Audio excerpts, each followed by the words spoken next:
everyone, and welcome back to NFL TV. We're up to episode 15 now, and remind me, going to the final bye in both Division 1 and Division 2. What have you made in the top flight? What have you made of the opening 13 rounds of the year? It seems now that the top 5 is all but confirmed. Still waiting for someone to really put their hand up and take 5th spot. West Preston Lakeside might have done that with their win over McLeod at the weekend. And down the bottom end of the table, Epping now again the favourite to take out the wooden spoon, unfortunately, because Lowell Plenty had a big win at the weekend. But what have you made of the opening 13 weeks as a whole? Oh, it's been absolutely fantastic seeing. I wouldn't have expected Montmorency to be undefeated after 13 rounds, so congratulations to them. Also, Bundoora, Heidelberg, Northcote Park seems really up and down for those. For the 5th spot, I still personally think it's up for grabs.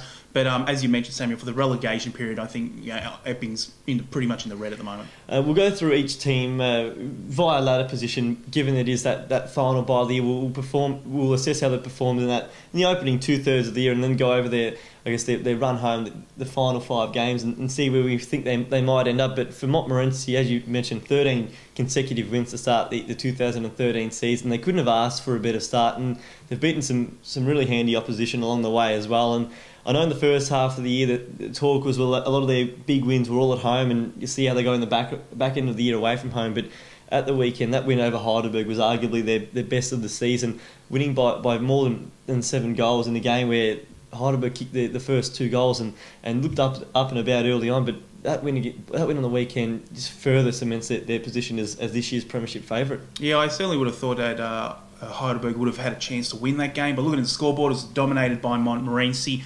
They obviously got to play Bundoora and Northcote Park away, and it'll be interesting to see how they go there. If they go undefeated, come into the first final, it's going to be quite interesting to see. But certainly have been having a fantastic year so far. Yeah, it might be a case where they go through the rest of the year undefeated. Some big games coming up, but at the very least, they seem to have that minor premierships all but sealed. Something drastic would have to happen from here. They have a 3-game advantage over second place Bundoora, the Bulls.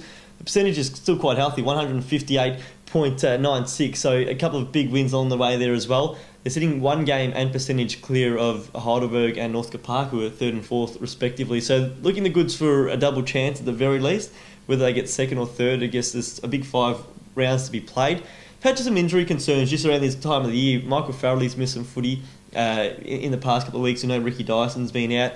Cameron Cloak missed the game against Epping at the weekend as well. So you'd argue that for Bundoora, well, on the weekend, just doing what they had to against Epping, but the bye comes at a perfect time to just allow those sore bodies to rest up going into a big final 5 rounds of the year. Yeah, certainly. And I think one crucial loss they had was against Heidelberg. Had they won that, there'd be a couple of games and percentage as well. So it's quite a disappointing loss there. It's for the injured players.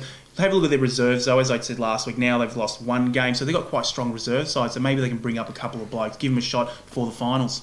I guess the good thing for Bundoora is they'll talk about their depth at the weekend. Mamone kicked 4 goals. Lerm was best on. Dennis also in the best as well. So good to have the big ruckman both going well at the same time. Carbonara in the best. Evans in the best as well. These are the players who are just coming into the side as well and being named in the best players. So for them, I guess having that extra depth and extra players to rely upon makes it all the better. And you talked about the reserves and the 19s going quite well as well this year. Better than they were last year, so even if it isn't the healthiest at this stage, it's certainly got a lot of cover, and with as I said, a 1 game and percentage gap on 3rd, they're looking the goods to at least get a double chance. Whether that is 2nd or 3rd remains to be seen. Heidelberg is in 3rd place, just a smidgen of percentage ahead of Northcote Park. They're the 2 sides inside the top 4 that are really going to fight it out for one position, you would have thought. And it's a massive position to have, isn't it? The difference between 3rd and 4th is, of course, a double chance in the finals.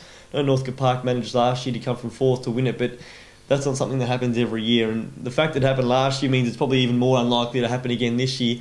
Heidelberg at this stage, they've had a shocking run of injuries earlier in the year. They're starting to get their best players back on the park in the past couple of weeks, but that loss to Montmorency just takes away some momentum they had really building into that bye. They were in some great form, but a disappointing loss, it has to be said, and by a pretty healthy margin. Yeah, it was, by 8 goals in the end, and just seemingly how they played against the Northcote Park and Bundoora, I would have expected them to go on and defeat Montmorency. It didn't happen, so all of a sudden now they're back into the pack and lost a bit of momentum. I think they're still going to have finished pretty strong, but it'd be interesting to see how they go in the second half. A lot of it in the second quarter as well. They were 2 goals 5 in the first quarter, so missed some opportunities. But in that second term, it was 5 goals to 4 behinds, and thereafter, I mean, if you give a side like Montmorency a 4-goal start at half-time, they're always going to be pretty hard to rein in. So a disappointing loss for Heidelberg. They don't lose too many at home.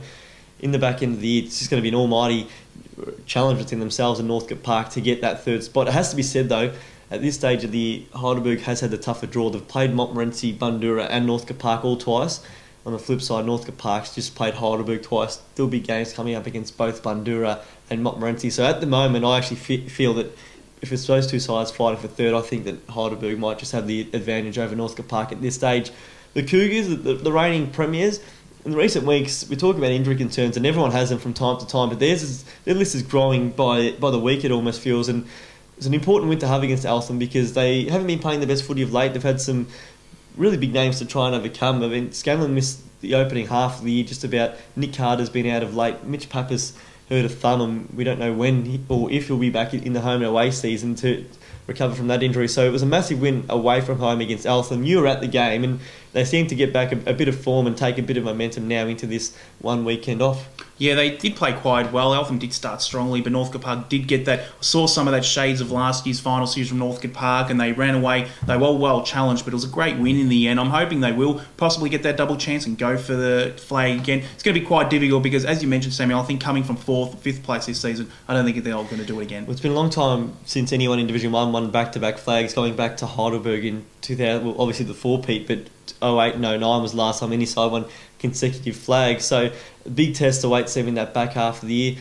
Scanlon probably played his best game of the year, which was great to see. McNeese come straight back into the team and in the best as well. So he's such a crucial player. And Tim Walsh played a really good game as well, one of his better games in the Cougars colours. But obviously all eyes are going to be on that battle for third place and Heidelberg and Northcote Park. Last year's grand finalists, you'd think that one of those is going to have to try and emulate some premiership success from outside of the top three this year.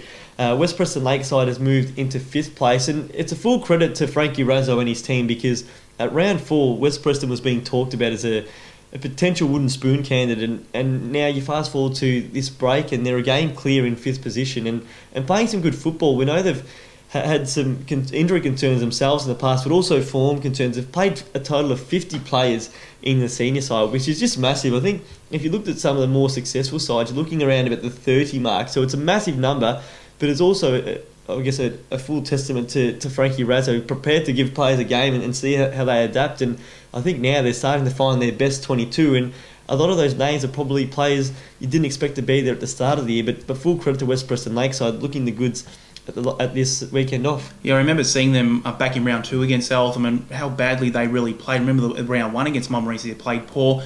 I never would have expected they would have going to be in 5th place. So, as you said, Samuel, full credit to West Preston Lakeside. Remembering back also when they played off against the Epping Footy Club, was actually close to a relegation period at that point. So they've actually done quite well to be a game up at this stage of the year in 5th spot.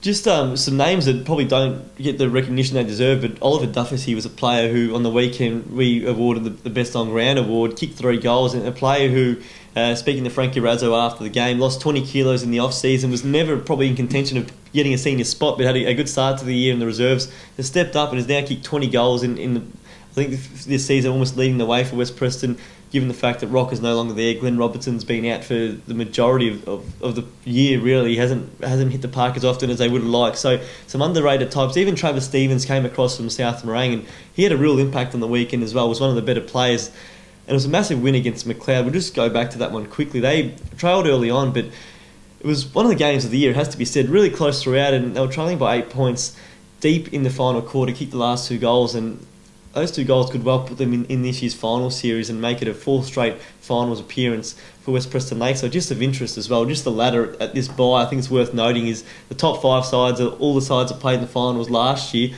and the only difference in the ladder from round 18 last year to round 13 this year is that Bundoора's gone to 2nd, they were 3rd at the end of last year. They just switched positions with Heidelberg, and obviously down the bottom, Whittlesea's been replaced by Epping. So it's a lot of parity between this year and last year, but certainly West Preston Lakeside is coming good at the right end of the year.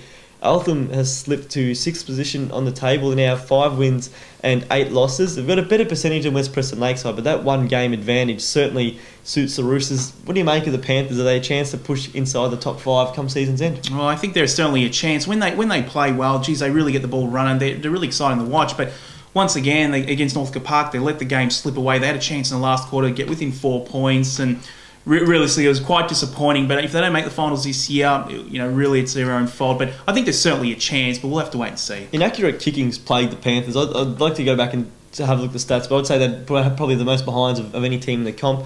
They started well, you mentioned that as well, but at the end, they nearly very well pinched it. Just I guess a few crucial errors at the end probably cost them as well. But have to really now beat those sides inside the top 5. They gave up, that golden opportunity against West Preston Lakeside on the day where they kicked, I think it was 22 behind. Had they won that one, they would be comfortably inside the top 5.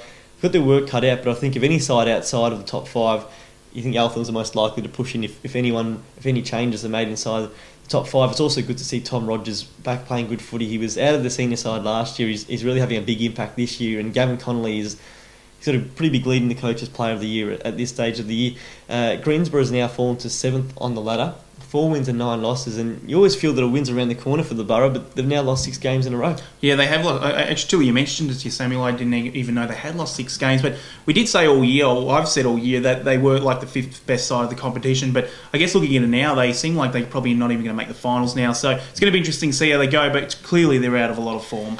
Loss on the weekend to Lowell Plenty, is that their worst loss of the year? I don't think it was, because remembering saying last week, I did think it was a danger game for the Greensboro Footy Club, and I actually thought Lowell Plenty were a genuine chance. So it's going to be interesting to see how they go in the second half, Greensboro. That third quarter, 7 goals to 2 in favour of Lower. So Greensboro had the lead the entire first half, and that 1 quarter of footy might be the difference between playing in September and not playing in September. But their work certainly cut out now. 8 points adrift of the top 5, and you think in the back end of the year they have to win at least 4 of their final 5 games with a pretty tough draw as well. So it's not going to be easy for Greensboro. If they're good enough, well, they certainly deserve a place inside of the top 5. McLeod's in 8th position on the ladder, in similar position to Greensboro, 4 wins and 9 losses. They've lost 4 games by under 14 points, and it might come down to being a season of what might have been. They've lost both encounters to West Preston Lakeside by close margins, obviously to Bundoora by 5 points and Eltham by 9 points. Played some really good footy, and when they take the game on, they're as good as any side in the competition, going down the middle, looking dangerous. Few errors in the dying stages certainly proved costly. I think also their start at the weekend against West Preston Lakeside, where they dominated and only really had a 2-goal advantage, probably could have been a bit more than that. But at this stage of the year, I don't think relegation's a genuine threat at this stage. You just think if those close games went their way, they could well be inside the top 5. Yeah, I certainly believe they could be genuine play in the finals this season. As you mentioned, a lot of close games. Really, they should have won. I don't think they're going to be a threat to go down in the relegation. And I think the positive sign is they don't make the finals this year. You can always look into next season and really build up. I think if they keep the same side, they'll be great. But this season's certainly not over yet. A lot of youngsters to like in that side, and I saw Reed Brandt firsthand on the weekend, and he had a great game. He was sensational. It's hard to think of him as a 16-year-old kid. He fits in so well, and you almost wouldn't know just by looking at him how young he is. He's got a fair size for a 16-year-old, but he kicked a good goal at the start, applied plenty of forward pressure. So he'll be one of the shining lights, I'm sure, in years to come. Thought Ryan Story was great at the weekend. He's having a really good year. We know how important they're 3 probably key players in Kane Shaw, Kahal Kaur, and also Justin Wider. It's probably just about getting a more even contribution from all 22 players, but certainly plenty of positives for McLeod, but ultimately they have to, they need something special really from here to be playing in finals footy. And I think if they can get to 7 or 8 wins, I think they've done a good job from where they were earlier in the season. Lowell Plenty's in 9th place, and you'd think now that win on the weekend might be the one that keeps them inside Division 1 for next season. It has to be said, their wins this year have been against good opposition. They've beaten Greensboro, Heidelberg, and also the Altham Football Club at the start of the year. Lost twice to Epping. Any which of those games, had they won, they'd certainly have confirmed their spot for next season. But their wins show that they can match it with size in Division 1, and they certainly are a work in progress. Vin Toll is prepared to play the youngsters, and you just think if they can get through this year, which I think they will now, in years to come, in 2 or 3 years, they could well become a finals contender in Division 1. Yeah, I think so. And as you mentioned, Sam, you're losing Epping twice. They would have been, 2 games out of the 5, which you wouldn't really write them off, and they've played pretty well. Remember that win against Heidelberg was a great win. I think looks like they will stay up in Division 1, but also be, I think, a make-and-break season for next season. They'll really have to deliver, at least push for the 5, but so far it's been quite a good year for them. And I guess, looking at sides before them, talking of McLeod, who've now been up for 3 years, Whittlesey had the 2 years in there, so they can at least push past that. There's probably 1 goal reach to do one better than, I guess, the previous side that had pushed up before them. I think there's plenty to like about them. I guess the positive at the weekend as well was the VFL at the week off, so Paddy Flynn, Billy Barden were in the side as well, and a great come-from-behind victory against Greensboro. And it quickly, just forgetting about that loss against Epping, put that in the back of their mind, got over that quickly, and it was a positive way to go into the final break of the year. And we finally move to Epping, who is down the bottom of the table, 2 wins and 11 losses. Percentage now is 9 behind Lower Plenty, so they're probably going to need to win 2 games in the back end of the year. Have got some home games coming up. They've got round 14, they've got Eltham at home. I know they've got West Preston Lakeside later in the year as well. They'll see those as the games they can potentially win on the home paddock, but it's going to be tough from here. I think, granted, Lower Plenty's form has been pretty good as well. You'd think that they could very well get a win somewhere in the back end. So for Epping, minimum of 2 wins, you'd think, maybe 3, to ensure that they survive in their first year back in Division 1. Yeah, I'd say they'd have to win either 2 or 3 games. They're certainly the teams you're playing up against. I think they're certainly all winnable games, but I guess just the way they've been playing this season against those sides they're coming up against, they haven't really... West Preston Lakeside, remember, they lost by 9 goals. So it's going to be interesting to see how they go. It would be disappointing to see them go back down, but we'll have to see. They're still not without a chance yet. Peter Shepherd's starting to get into some real goal-kicking form as well. John Cruz is having a good middle part of the year, and I mean, it's, I guess, the players you expected playing really well. Daniel Moore and Josh Totino is probably one who's really elevated his mantle in Division 1 as well as having a good year too. But be disappointing. They got those 2 wins, and it's all hope's not lost. Lower Plenty was in a pretty similar position at this stage last year and managed to survive. So I'm sure Epping will use that as motivation. But certainly a big 5 rounds coming up after the bye. We're going to go to a break. When we come back, we'll take a look at Division 2, which also has a bye this weekend.